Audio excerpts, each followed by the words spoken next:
Hello everyone, welcome to this lecture. Our lecture is mainly on DynamoDB. So let's get started. So let us understand the agenda first of this lecture. Let's understand what is database first, then followed by what are the types of data we have these days, what is NoSQL. We're going to introduce just a definition of AWS DynamoDB and why is it important to learn as far as future perception is concerned, followed by lab 1. What are the prerequisites of this course? Well, there is no stringent prerequisites of this course. We just need a basic knowledge of DBMS. If at all you have free-tier AWS account, that is all. But if you do not have, we will help you to create one free-tier AWS account. Be familiar with basics of AWS services if you know. Next. Now we'll be focusing on what is database.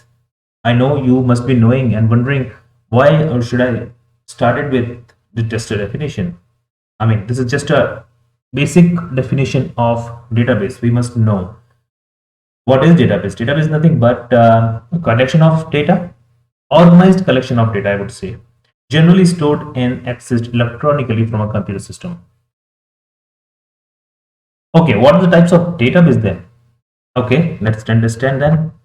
We have 8 type of data. We have centralized data, distributed, NoSQL, relational, network, cloud database, object-oriented database, hierarchical database. So there are n number of databases we have, but our focus is NoSQL. But before we move further, why there is a need of NoSQL database? We will cover this topic throughout this course. Why do we need that? But just give you a small definition of why do we need that. So let us understand first what is relational database. This database is based on relational data model, right? That means the relational between rows and columns, tuple and attribute, and together form as a table. So you must be wondering, why do we require, our purpose is actually solving if we are working on relational database. But if you understand better, if you go beyond your relational database, the data is actually increasing and we are not sure whether the data is in a table format, row or column.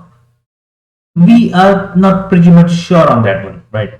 So that's the reason NoSQL comes into picture, whereas there is no boundary of your data at all.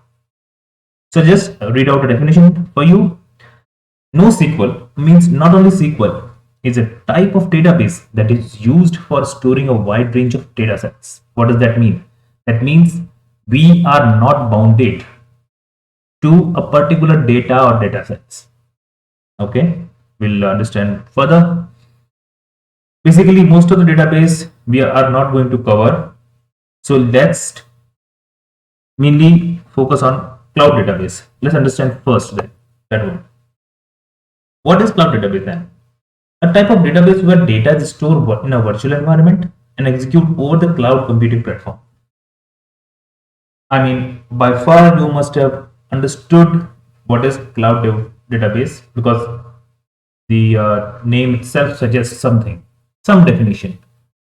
Our main goal is to understand DynamoDB, and DynamoDB is a database which is again a proprietary services of AWS. That means it comes under cloud database. Let's move further. What are the types of data we have? We are going to cover this topic in the next lecture. Thank you for your patience. Goodbye and see you then.